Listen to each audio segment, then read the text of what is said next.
Hey everyone, আসসালামু আলাইকুম, welcome to another vlog। আবার চলে আসলাম সেই মাওয়া এক্সপ্রেসওয়েতে। আজকে একটু দূরে যাচ্ছি, বললাম না যে আসলে বাইরে যাওয়া হচ্ছে না বেশ কিছুদিন, তো ভাবলাম একটু ঘুরে আসি কোথাও থেকে।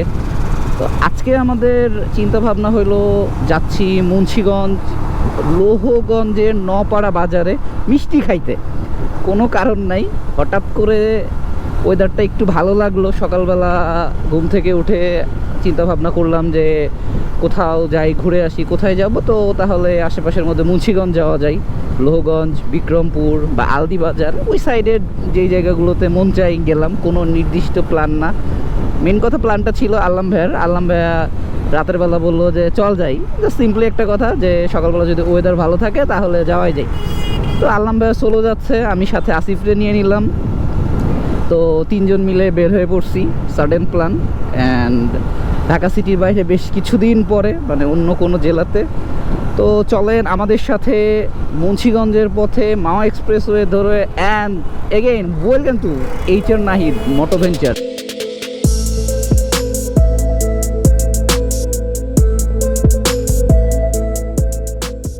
সকাল 10:30 বাজে, আবদুল্লাপুর ক্রস করে মাত্র টোলটা দিলাম। তো এখান থেকে আমাদের যেতে হবে এখনও অলমোস্ট 20 কিলো বা 25 কিলো, কারণ গুগল ম্যাপসে দেখাইছিল 40 কিলো বা 38 কিলো। তো সেক্ষেত্রে আমাদের 18 কিলো আসা হয়েছে, 20 কিলো মতো যাওয়া লাগবে আর কি। শ্রীনগর থেকে আমরা বামের দিকে টার্ন নিলাম। গুগল ম্যাপ একটা শর্টকাট রোড দেখাইছিল, হাসারা থেকে বাম দিকে টার্ন নিতে হবে। তো আমরা সাইড লেনে চলে গেছিলাম। সাইড লেন বলতে আর কি এক্সপ্রেসওয়ের বাইরে যে রাস্তাটা থাকে এক্সট্রা, ওই রাস্তাটা থেকে আমরা হাসারা দিয়ে ভিতরে যাচ্ছিলাম। এমন অবস্থায় মানে জাস্ট মোড়টা ঘুরতেই দেখি ওই রাস্তাটা পুরো ইটের রাস্তা, মানে পিচও নাই, টোটালি এত বাজে রাস্তা। অ্যান্ড ওইখানের লোকাল লোকজনকে জিজ্ঞেস করলাম এটা দিয়ে লোহজং বা মুন্সিগঞ্জ যাওয়া যাবে কিনা, বলে না এটা দিয়ে যাওয়া যাবে না, যেতে হবে হচ্ছে একবারে মাওয়া ঘাটের পাশ দিয়ে নদীর পার হয়ে। শ্রীনগরে এসে জিজ্ঞেস করলাম, সেখানেও সেম অবস্থা, বলে যে এখান দিয়ে যেতে পারবেন না, মাওয়া ঘাট দিয়ে যান। মানে এদিককার লোকজন এইসব রুট চিনেই না। তো আমরা গুগল ম্যাপ ধরে এই রাস্তাটা যেহেতু ভালো মনে হয়েছে, মোটামুটি চলাচলের অবস্থায় আছে, তো যার জন্য আসলে এই রাস্তাটা দিয়ে আমরা রওনা দিলাম।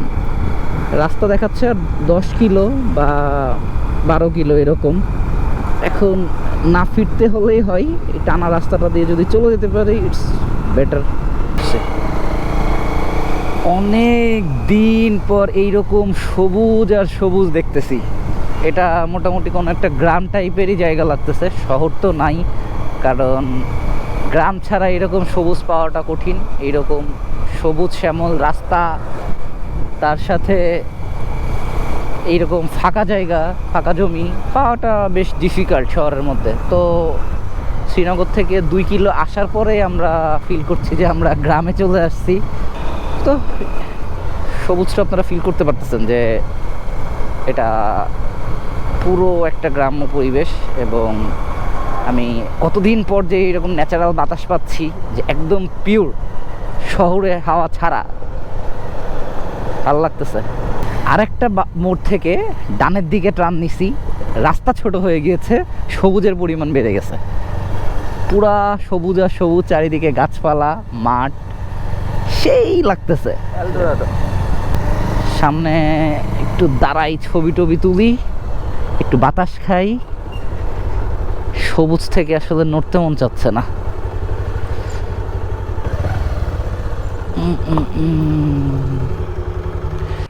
Just feel the view.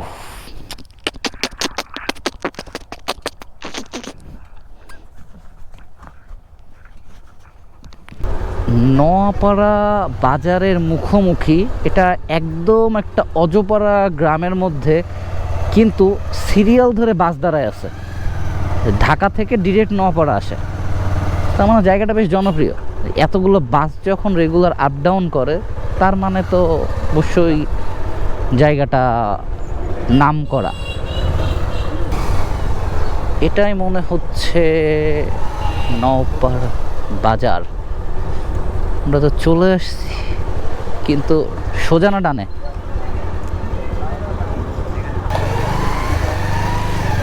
এই সেই রাজলক্ষ্মী মিষ্টান্ন ভাণ্ডার, যেটার উদ্দেশ্যে মামা একটু জায়গা দাও, যেটার উদ্দেশ্যে আমরা ঢাকা থেকে চলে আসছি। এই সোজাসুজি রেখে দিব।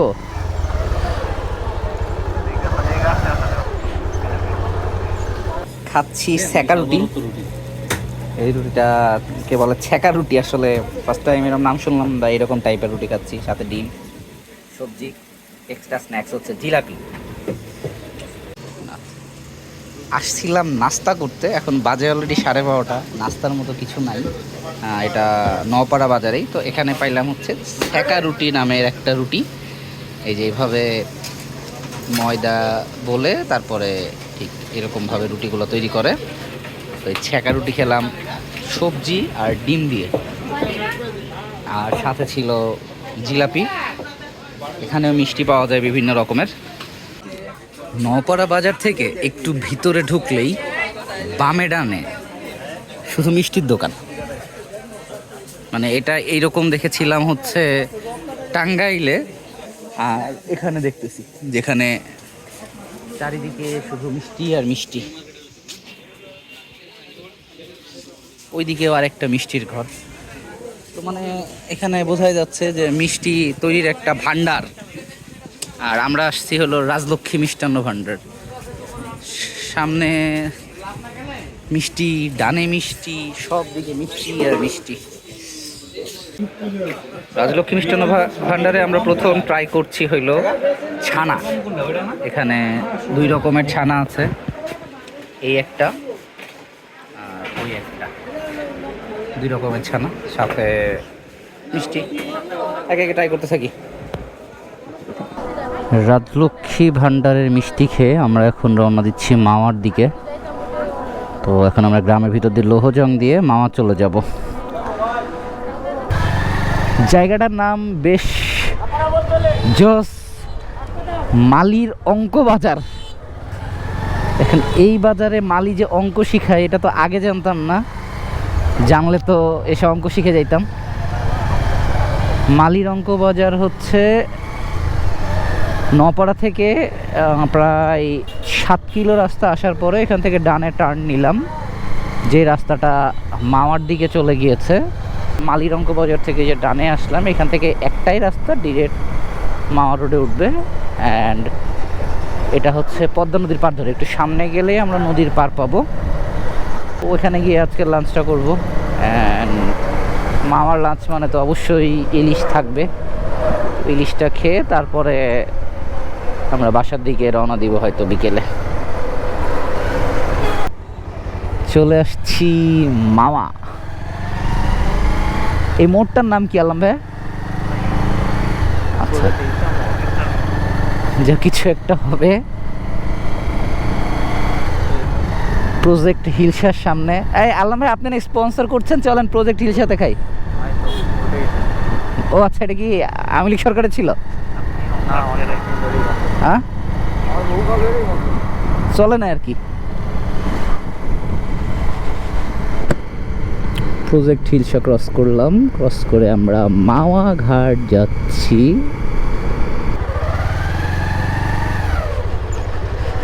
মাওয়া ঘাটের একদম শেষ মাথায়, যেখানে একদম পার শেষ, সামনে থেকেই নদী। তো পানিটা মনে হয় একটু উঠে আসছে, বা এই লেভেলেই দেখছিলাম, খুব বেশি কম বা বেশি পার্থক্য আমি দেখছি না। আর ওই যে সামনে দেখা যায় পদ্মা সেতু। অনেক খোঁজাখুঁজির পরে 3 জনের জন্য একটা ইলিশ মাছ চয়েস করা হইলো, কিন্তু মাছের যে দাম, খাওয়ার মতো অবস্থায় আর নাই। এই মাছটা 700 গ্রাম ওজনের একটা ইলিশ। তো এটা 3 জনের জন্য এনাফ আর কি, এর চাইতে বড় আর কত খাওয়া যায়, কারণ আমরা খাওয়ার উপরে আছি। এটা বুঝবো আমরা। মাওয়ার একদম কর্নারের একটা রেস্টুরেন্ট, বারবার যেখানে আসাই। এখানের পরিবেশটা বেশ সুন্দর, এবং সবচেয়ে বড় কথা হলো এটা নদীর পাড়ে এবং পদ্মা সেতুর একদম কর্নারের রেস্টুরেন্ট। তো আমাদের ইলিশ মাছ খাওয়া দাওয়া শেষ করে রেস্ট নিচ্ছি। আবহাওয়াটা মেঘলা মেঘলা, বুঝতেছি না আসলে যাওয়ার সময় বৃষ্টির মুখে পড়বো কিনা। আর এইখান থেকে ইলিশ মাছ খেতে খেতে দেখা যায় হচ্ছে পদ্মা সেতু, দেখতেই পাচ্ছেন। খাওয়া দাওয়া এখনও চলছে, আমার শেষ। এরপরে আমরা রওনা দিব বাসার দিকে। তো আজকের মতো আমাদের ঘোরাঘুরি শেষ, আমরা বাসার দিকে ব্যাক করছি। আরও কিছুক্ষণ থাকতাম, কিন্তু আকাশের অবস্থা দেখেন, আকাশের অবস্থা দেখে আর রিস্ক নিতে পারছি না, কারণ যদি বৃষ্টি শুরু হয় কখন থামবে তার কোনো ঠিক ঠিকানা নাই। যার জন্য একটু তাড়াতাড়ি বের হয়ে পড়লাম যেন শহরে ঢুকে যেতে পারি। আর বৃষ্টি হওয়ার আগ মুহূর্তের আকাশটা যে কত সুন্দর, এটা আসলে ক্যামেরায় ধারণ করাটা খুব কঠিন। তো আজকের ভিডিও এখানেই শেষ করছি। যারা চ্যানেলে নতুন তারা এই রেগুলার ভিডিও পেতে, আপডেট পেতে চ্যানেলটি সাবস্ক্রাইব করে আমাদের সাথে থাকুন। চ্যানেলে সব আপডেট পেতে বেল বাটনটি প্রেস করে রাখেন। তো আজকের মধ্যে বিদায় নিচ্ছি। ভালো থাকবেন সবাই, সুস্থ থাকবেন সবাই। আল্লাহ হাফেজ।